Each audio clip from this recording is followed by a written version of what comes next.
Efésios capítulo 4, você vai dando uma lidinha, ou melhor, vamos ler juntos, do versículo 10, aliás, versículo 7 até o versículo 10, 7 a 10.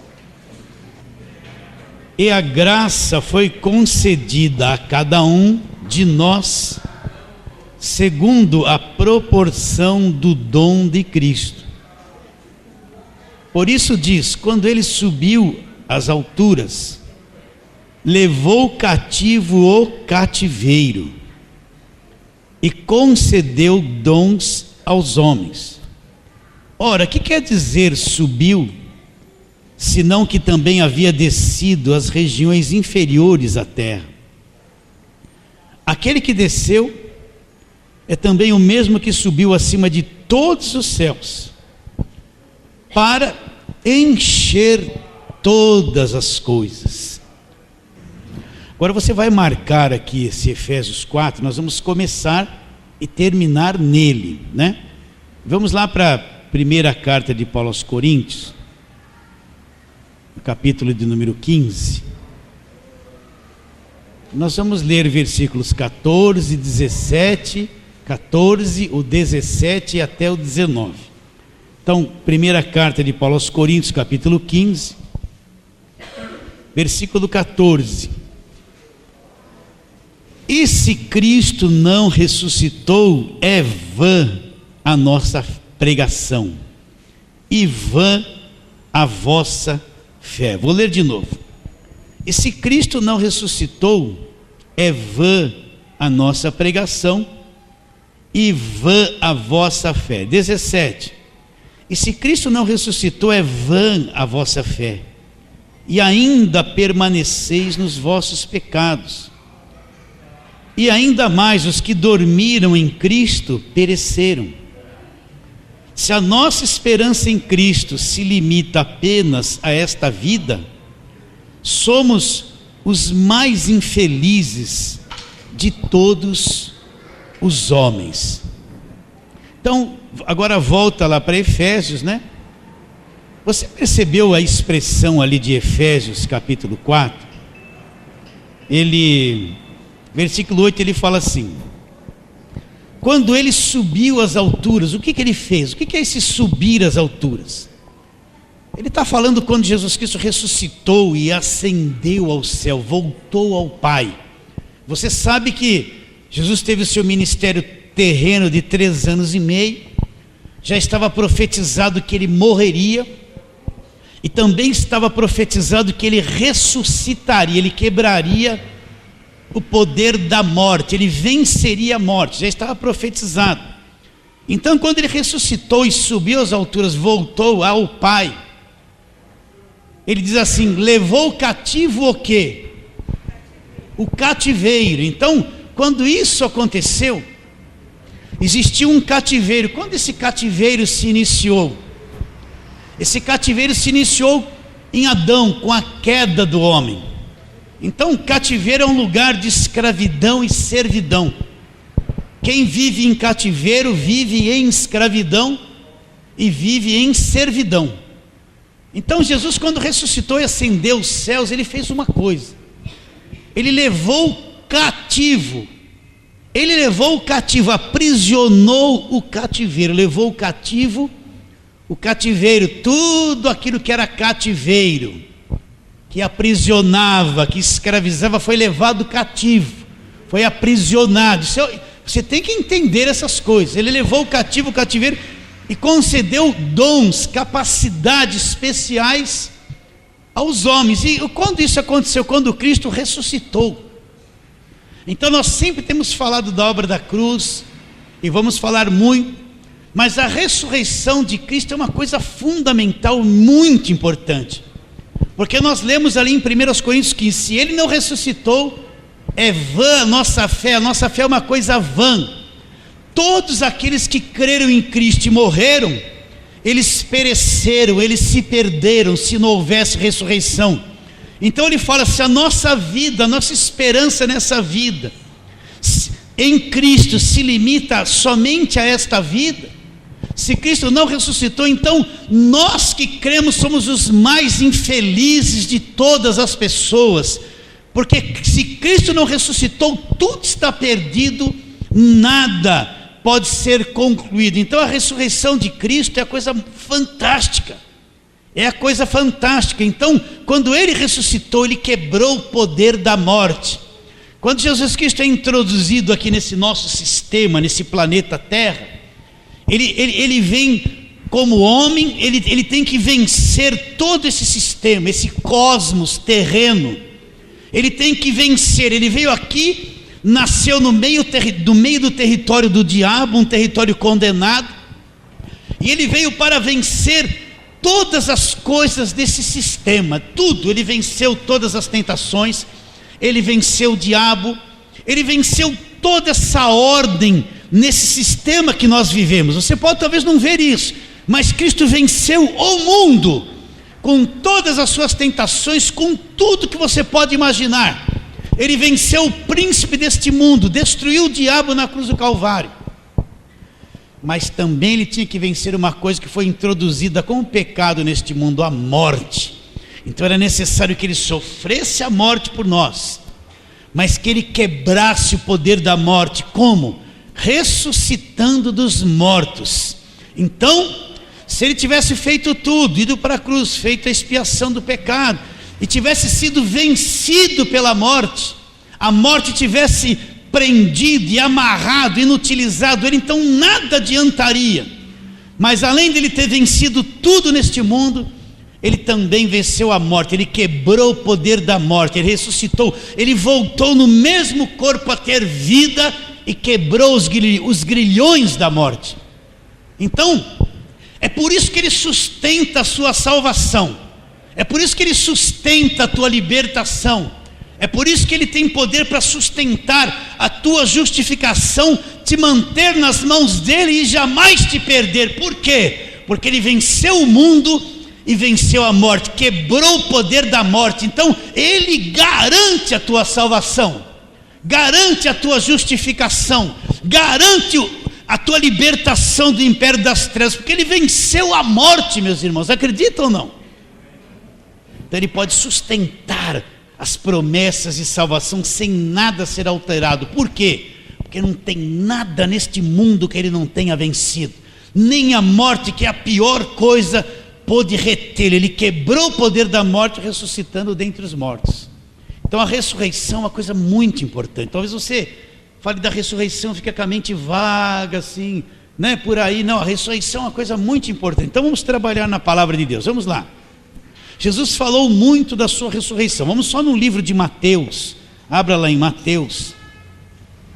Estava profetizado lá no Velho Testamento que ele morreria pelos nossos pecados, mas ele ressuscitaria. Então Mateus 16, nós vamos lá para o versículo de número 21, Mateus 16, 21, aqui Jesus está dizendo a respeito da sua morte e da sua ressurreição, e ele diz: desde esse tempo começou Jesus Cristo a mostrar aos seus discípulos que lhe era necessário seguir para Jerusalém e sofrer muitas coisas dos anciãos, dos principais sacerdotes, dos escribas, ser morto e ressuscitado no terceiro dia. Pedro, chamando à parte, começou a reprová-lo, dizendo: tem compaixão de ti, Senhor, isso de modo algum te acontecerá. Mas Jesus, voltando-se, disse a Pedro: arreda, Satanás, tu és para mim pedra de tropeço, porque não cogita das coisas de Deus, e sim das coisas do homem. Então Jesus começou a mostrar para os discípulos que ele tinha que ir para Jerusalém, ele tinha que passar pela mão das autoridades religiosas e políticas, teria que sofrer, fazia parte da sua vinda ao mundo, né? E teria que morrer, mas ele também ressuscitaria. Então Pedro, naquela emoção, aquela paixão pelo mestre: ô Senhor, de modo algum isso te acontecerá. Aí Pedro falou: arreda, Satanás. Por quê? Pedro estava em possesso por um demônio? Não, mas aquela palavra de Pedro, por aquela emoção de compaixão e dó, aquilo era algo do diabo tentando afastar Jesus Cristo do seu ponto principal de ter vindo ao mundo, morrer na cruz do Calvário. Agora vamos lá, capítulo 17 de Mateus, versículos 22 e 23, olha lá. 17, 22 e 23. Reunido eles na Galileia, disse-lhes Jesus: o Filho do Homem está para ser entregue nas mãos dos homens. Estes o matarão, mas ao terceiro dia ressuscitará. Então os discípulos se entristeceram grandemente. Agora vai para o capítulo 20 de Mateus. Você vai encontrar no versículo 17 a 19, novamente Jesus fazendo esta afirmação. Então Jesus, para subir a Jerusalém, chamou à parte os 12, em caminho lhes disse: eis que subimos para Jerusalém, e o Filho do Homem será entregue aos principais sacerdotes e aos escribas. Eles o condenarão à morte e o entregarão aos gentios para ser escarnecido, açoitado e crucificado, mas ao terceiro dia ressurgirá. Então Jesus falou, preparou os discípulos a respeito da sua ressurreição, né? Então vamos lá, vamos ver essa ressurreição já acontecida. Mateus capítulo 28, vai um pouquinho para frente, vamos trabalhar só nesse livro de Mateus, no capítulo 28, e nós vamos encontrar do versículo 1 a 10 o seu aparecimento às mulheres. Mateus 28.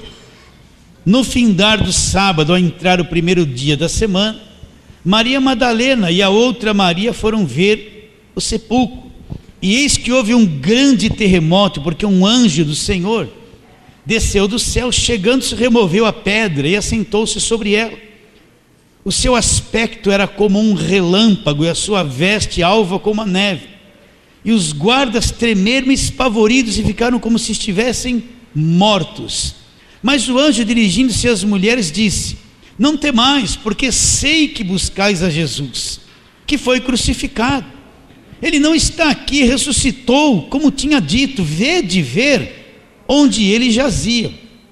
E depois depressa dizei aos discípulos que ele ressuscitou dos mortos, e vai adiante de vós para a Galileia, ali o vereis. É como vos digo. E retirando-se elas apressadamente do sepulcro, tomadas de medo e de grande alegria, correram a anunciá-lo aos discípulos. E eis que Jesus veio ao encontro delas e disse: salve! E elas, aproximando-se, abraçaram-lhe os pés e o adoraram. Então aqui elas foram visitar o sepulcro, mas o sepulcro já estava vazio. Jesus Cristo já havia ressuscitado, né? Então existem pessoas que falam que a ressurreição de Jesus não foi uma coisa física, é uma coisa somente espiritual, mas a palavra garante que o corpo dele, a ressurreição, foi física. Então Lucas capítulo 24, vai ali para frente, Lucas 24, nós vamos ler versículos 36 a 43. Lucas 24, 36 até 43. Deixa eu chegar lá, né? Versículo 36. Falavam ainda estas coisas quando Jesus apareceu no meio deles e lhes disse: paz seja convosco. Eles, porém, surpresos e atemorizados, acreditavam estarem vendo um espírito. Mas eles lhes disse: por que estáis perturbados e por que sobem dúvidas ao vosso coração? Vede as minhas mãos e meus pés, que sou eu mesmo. Apalpai-me e verificai que um espírito não tem carne e ossos, como vedes que eu tenho. Dizendo isso, mostrou-lhe as mãos e os pés, e por não acreditarem eles ainda, por causa da alegria, estando admirados, Jesus lhe disse: tendes aqui alguma coisa que comer? Então lhe apresentaram um pedaço de peixe assado e um favo de mel. Ele comeu na presença deles. Então Jesus aparece entre eles, né? Aparece entre eles, e eles caem num medo Eles pensam que estão vendo um espírito, uma coisa assim, né, sobrenatural. Mas Jesus aparece e fala aqui: olha aqui minhas mãos, os meus pés. Um espírito não tem carne nem ossos, como vocês estão vendo que eu tenho. Então a ressurreição de Jesus Cristo foi física. Essa conversa que ele foi uma coisa espiritual não é verdadeira, não é bíblica. Aquele mesmo corpo que foi posto no sepulcro, Deus, pelo seu poder, pelo seu Espírito, ressuscitou dos mortos, quebrou o grilhão da morte, venceu a morte ali. Vamos para João capítulo 20, tudo é uma sequência, né? E vamos ler. Novamente Jesus aparece aos discípulos, João capítulo 20, nós vamos ler 10 versículos, do 19 até o 29.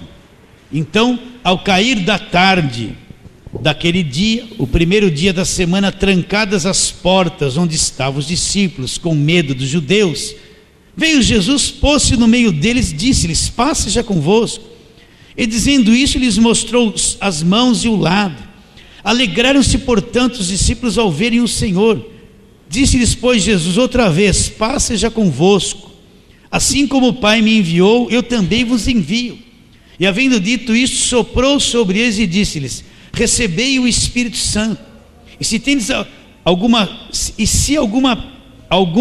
se de alguns perdoardes os pecados, serão perdoados; se lhos retiverdes, serão retidos. Ora, Tomé, um dos 12, chamado Dídimo, não estava com eles quando Jesus veio. Disseram-lhe então os outros discípulos: vimos o Senhor. Mas ele respondeu: se eu não vir nas suas mãos o sinal dos cravos, e ali não puser o dedo, e não puser a mão no seu lado, de modo algum acreditarei.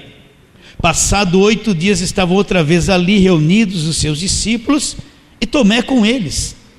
Estando as portas trancadas, veio Jesus por sobre o meio, pôs-se no meio e disse-lhes: paz seja convosco.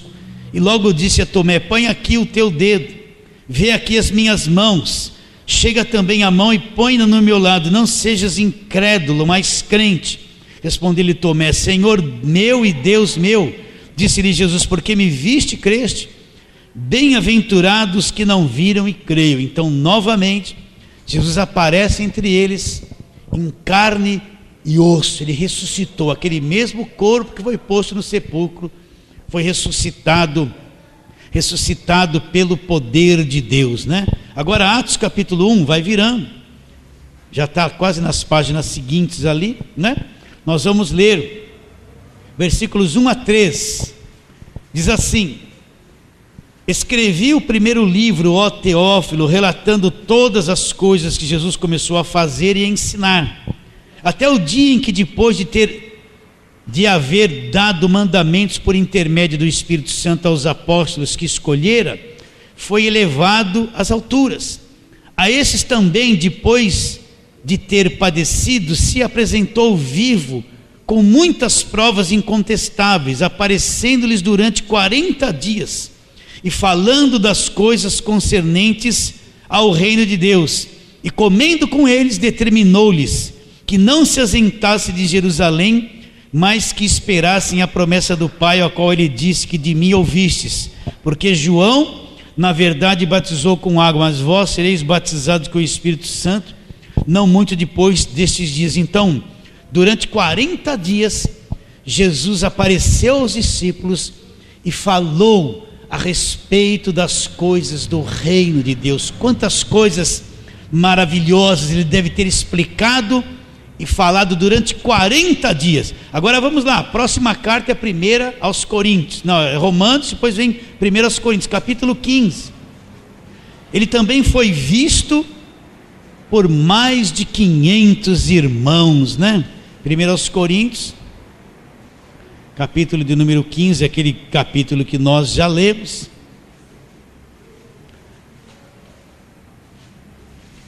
E nós vamos ler ali versículos 1 a 9. Ele diz assim: irmãos, venho lembrar-vos o evangelho que vos anunciei, o qual recebestes, e no qual ainda perseverais.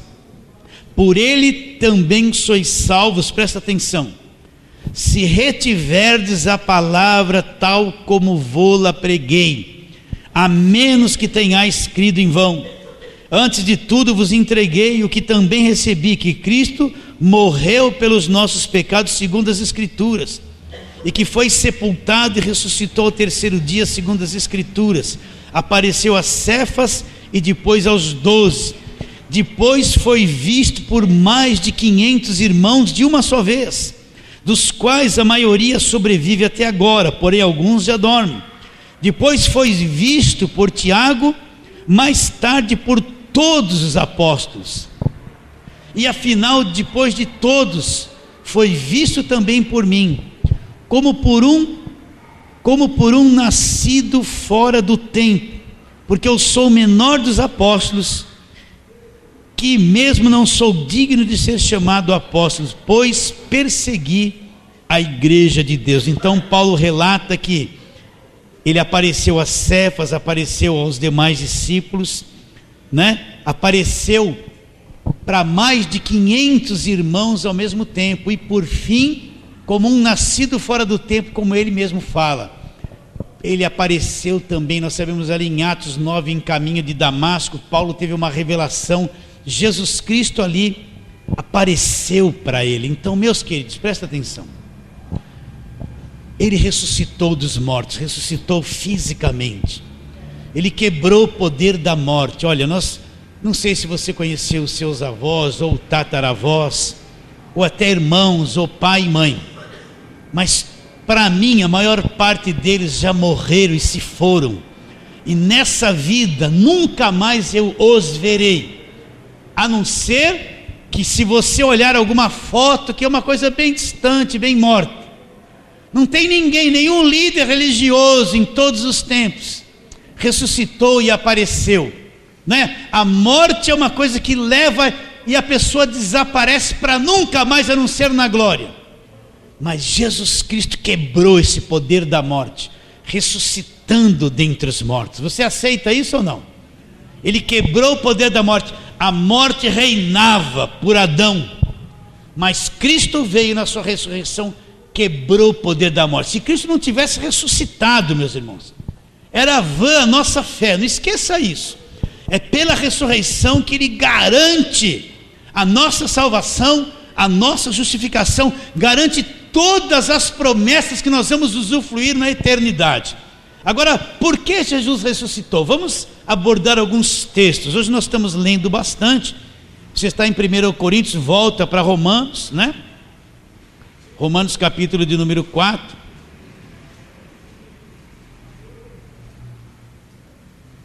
E nós vamos ler ali versículos 24 e 25. Esse capítulo 4 de Romanos fala sobre a justificação pela fé independente de obras. Ele cita o caso de Abraão, que teve boas obras, porém não foi justificado por obra nenhuma. Ele foi justificado por aquilo que ele acreditou. Daí é que vieram as obras. Tudo na vida de Abraão não começou com obras, começaram com fé. Abraão, Deus se revelou para ele e falou: lá, sai do meio da tua parentela, vai para um lugar que eu vou te mostrar, você vai ter uma enorme descendência. Ele acreditou nisso, foi justificado por essa fé. Depois vieram a consequência, as obras. Então, quando ele chega aqui no finalzinho do capítulo 4, versículo 24, ele fala assim: mas também por nossa causa, posto que a nós igualmente será imputada, a saber, a nós que cremos naquele que ressuscitou dentre os mortos, Jesus nosso Senhor. Imputado o quê? Essa mesma justiça que Abraão alcançou pela fé, essa mesma justiça é imputada a nós, que vivemos pela fé e cremos no que Cristo fez, independente das obras, somos salvos e justificados. Isso vai ser imputado a nós também. Vou ler de novo: mas também por nossa causa, posto que a nós igualmente nos será imputada, a saber, a nós que cremos naquele que ressuscitou dentre os mortos, Jesus nosso Senhor, o qual foi entregue por causa das nossas transgressões e ressuscitou por causa da nossa justificação. Então, meu irmão, se ele tivesse morrido na cruz e pago o preço do pecado, derramado sangue, e tivesse sido vencido pela morte, nós não poderíamos ser justificados, ainda que ele fizesse tudo aquilo na cruz. Quem garantiria? Vocês estão entendendo? Mas porque ele ressuscitou por causa da nossa justificação.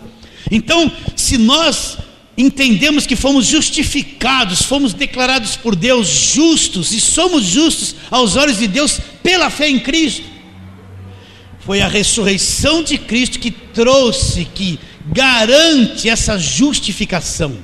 Então, não tem como essa justificação ser quebrada. Uma vez que você foi justificado por Deus, vai ser justificado para sempre. Por quê? Porque pela ressurreição dos mortos é que Cristo garante essa justificação, e não tem nada que eu faça que venha quebrar o poder da justificação. Por quê?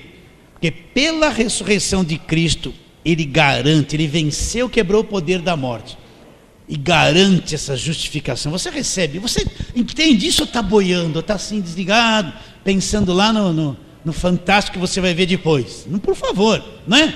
Ele garante. Então, meu irmão, essa justificação é indestrutível, inquebrável, interminável. Aceita isso ou não?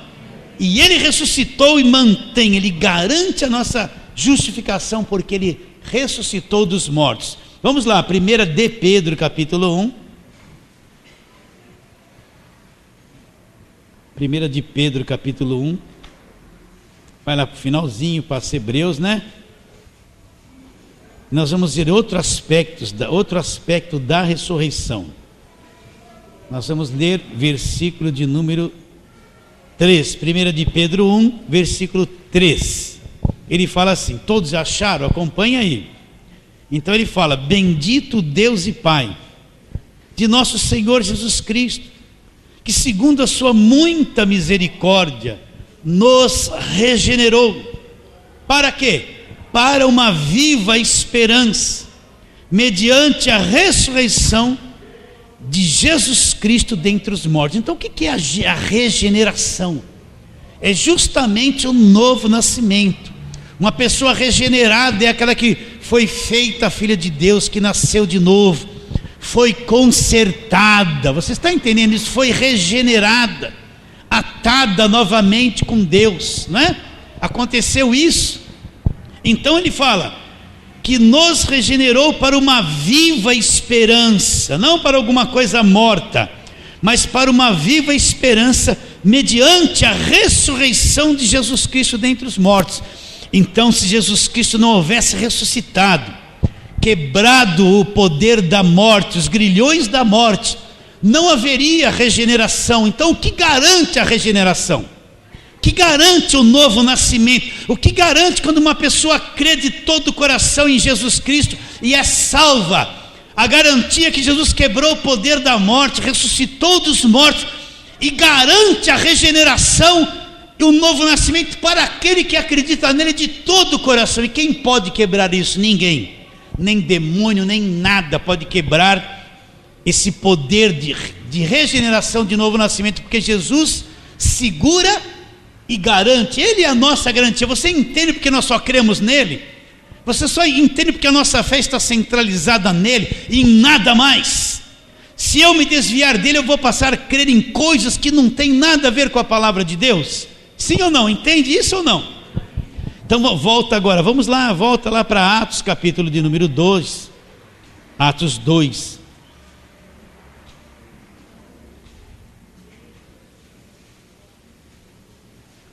Tudo isso para a gente voltar em Efésios, tá? Atos capítulo de número 2. Nós vamos ver ali uma declaração, versículos 22 a 24. Atos 2, 22 a 24. Diz assim, versículo 22. Isso aqui é o discurso de Pedro. Esse capítulo 2 é a primeira vez que o Espírito Santo é derramado sobre toda a carne. Eles falaram em línguas. O povo disse: eles estão todos bêbados, né? Porque cada um falava numa língua humana, dialetos humanos. Não era essa língua estranha, era uma língua humana, né?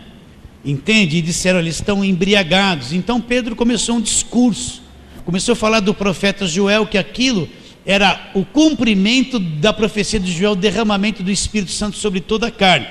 Jesus vai discorrendo a respeito, e Pedro vai discorrendo a respeito de Jesus, né? Até que ele chega no versículo 22 e fala: varões israelitas, atendei a estas palavras, Jesus o Nazareno, varão aprovado por Deus diante de vós, com milagres, prodígios e sinais, os quais o próprio Deus realizou por intermédio dele entre vós, como vós mesmos sabeis, sendo este entregue por determinação, por determinado desígnio e presciência de Deus, vós o matastes crucificando por mão de iníquos, o qual, porém, Deus o ressuscitou, rompendo os grilhões da morte, porquanto não era possível fosse ele retido por ela. Então Pedro fala da ressurreição, um sermão que levou 3.000 almas a se converter, não foi sermão de prosperidade, vem aqui que tudo vai se resolver, você vai dar a volta por cima, receba isso, receba aquilo. Pedro pregou a ressurreição dos mortos, aquilo mexeu com o coração, compungiu o coração deles. Leia Atos e você vai ver o que eles pregavam era um Cristo. Como é diferente as pregações dos apóstolos verdadeiros, que está em Atos dos Apóstolos, com aquilo que se prega hoje. Eles não pregavam nada dessa parafernália que se prega hoje. Leia Atos e você vai ver isso. Então ele fala, o qual, porém, versículo 24, Deus o ressuscitou, rompendo os grilhões da morte. Então todos os grilhões que amarrava, que prendia o homem na morte, Cristo rompeu os grilhões da morte. É por isso que ele garante a vida eterna para aquele que acredita. Ele não podia ter sido retido pela morte, não tinha nada que pudesse reter o Senhor Jesus Cristo na morte. Ele rompeu os grilhões da morte. Então, agora vamos voltar a Efésios capítulo 4, onde nós começamos, né? Efésios capítulo 4. Então quero falar isso bem devagar para você. Dificilmente você vai ouvir alguém pregando isso. Mas Efésios capítulo 4, onde nós começamos, no versículo 7. Agora é a conclusão, preste bastante atenção nisso. O Evangelho é o poder de Deus para a salvação. Eu não posso crer que Deus me salve e me deixa na rua da amargura, na mão do diabo, que me deixa perder a salvação 5 vezes no dia e me dá de novo. Eu não posso crer que Jesus me salva e deixa o diabo se incorporar num filho dele. Eu não posso crer que Jesus me salva e eu preciso de libertação, uma vida inteira, e eu me liberto na semana e na outra eu tenho que me libertar de novo. Quando Jesus me salva, Ele me salva mesmo, Ele me tira do apodrecimento, da mão do diabo, da condenação, me tira da morte, do cativeiro. Salvação é ser arrancado da mão do diabo, da morte, do apodrecimento, da condenação eterna, e nunca mais voltar ali. Isso que é ser salvo. Começa aqui nessa terra, aqui agora, e por fim eu vou herdar a vida eterna. A gente pensa em salvação, eu fui salvo, mas aqui o diabo vai sapatear em cima de mim, vai me pegar aqui, é um monte de coisa que me prende, eu estou numa guerra até... Meu Deus, só quando eu morrer, sair dessa carne, eu vou entrar lá, aí eu vou descansar lá. Não, salvação começa agora, nasceu de novo, é salvo, está na mão de Deus e ninguém te arranca dali, meu irmão. Diabo algum tem poder sobre a tua vida. Então, Efésios 4, 7, e a graça, o que foi concedido a cada um? E a graça foi concedida a cada um segundo a proporção do dom de Cristo. Por isso diz, quando ele subiu às alturas, levou cativo o cativeiro, e concedeu o quê? Dons, capacitou aos homens. O que quer dizer subiu? Senão que também havia descido até as regiões inferiores da terra. Aquele que desceu é também o mesmo que subiu acima de todos os céus. Ele subiu acima de todos os céus para encher todas as coisas. Então, meu irmão, quando ele ressuscitou, ele levou cativo o cativeiro, tudo aquilo que era cativeiro, que era prisão. A igreja tem que acreditar, isso é o evangelho, meu irmão, isso é o poder de Deus. Quando ele ressuscitou, ele levou cativo o cativeiro, todo cativeiro, todo lugar de escravidão, todo lugar de servidão foi levado cativo. Foi ou não foi? Muitos não acreditam nisso. Então veja bem, o povo viveu 450 ou 430 anos escravo dos egípcios, sim ou não? Deus mandou 10 pragas, acabou com a nação toda do Egito, não destruiu todos eles? E por fim abriu o Mar Vermelho. Quando eles passaram pelo Mar Vermelho, o exército inteiro de Faraó foi passar, Deus fechou o mar e todos morreram afogados, sim ou não? O Egito foi destruído e Deus arrancou eles de lá com mão forte, foi ou não foi? Foi? Mesmo isso é um quadro da salvação futura que Cristo faria. Cristo nos salvou, aniquilou, destruiu o império do diabo, assim como o Egito todo foi retalhado, arrebentado, aniquilado pelo poder de Deus. O que os egípcios fizeram? Nada, eles só precisavam obedecer e caminhar naquela direção. Eles não ficaram lutando espada, dando soco para o ar, gritando. Eles só precisavam obedecer, crer e sair dali. E Deus aniquilou o Egito inteiro. Então isso Jesus fez na cruz. Quando nós cremos nele, fomos salvos. Tudo foi aniquilado, o Egito espiritual foi aniquilado, destruído, retalhado. E o que eu fiz? Nada, eu só precisei acreditar e Deus fez tudo por mim. Todo crente verdadeiro é um crente livre, liberto do império das trevas. O cativeiro, meu irmão, foi levado cativo, aprisionado pelo Senhor Jesus. Você acredita nisso? A maior parte do povo de Deus não acredita. Então, meu irmão, renova a tua mente com a palavra de Deus. É que você não enxergou o evangelho ainda, não enxergou as verdades e a grandeza da obra da cruz. Porque a hora que você enxergar, eles saíram do Egito libertos pelo poder de Deus, mas continuaram tendo problemas, continuaram rebeldes, não continuaram? Tinham problemas entre eles, mas a escravidão acabou ali. Então ser salvo não quer dizer que você nunca vai ter problema, nunca vai ter dificuldade. Você é salvo e liberto, mas continua com um problema com você mesmo, porque você ainda é imperfeito, e vai continuar até sair desse corpo. Mas que foi liberto, foi. Então, meu irmão, você já foi liberto. Quando é que você vai crer nisso? Liberto do poder do diabo, o cativeiro que te prendia, que te mantinha debaixo de escravidão, de servidão. Você já saiu de lá, ele levou o cativo. Tudo isso foi aprisionado, aniquilado pelo Senhor Jesus. Isso é válido para quem crê. Quem não crê está no cativeiro. Mas quem crê, nasceu de novo. O cativeiro foi levado cativo e Deus concedeu dons, capacidade aos homens. Você tem capacidade, bênção de Deus, dada por Deus. Você acredita nisso? Agora, como isso se torna real para mim? Aí é que você entra na batalha pela fé. Então ponha isso no teu coração, creia. E tudo que vier te escravizar, presta atenção. Você fala: eu sou liberto, o cativeiro da minha vida já foi levado por Jesus. Fala, acredita. A questão é que o crente não acredita. Esse é o problema, não acredita. Ele quer sentir coisas, ele quer ver coisas, ele quer estremecer, ele quer martelo da vitória, é isso que ele quer. Não acredita na palavra de Deus, porque se você acreditar e assumir a verdade da palavra, ela se torna real, se torna parte da tua vida, e você vai experimentar a verdade, você vai experimentar a palavra, não aqui, mas aqui na sua própria vida. A fé acende a palavra, mostra a verdade, põe você na dimensão da palavra, e você vai viver aquilo que a palavra mostra que é. Então todo cativeiro, meu irmão, já foi levado cativo. Você é crente, então tem que se alegrar, né? Já foi levado cativo, cativeiro. Vem cá, Rodrigo, rapidinho, vamos ficar em pé.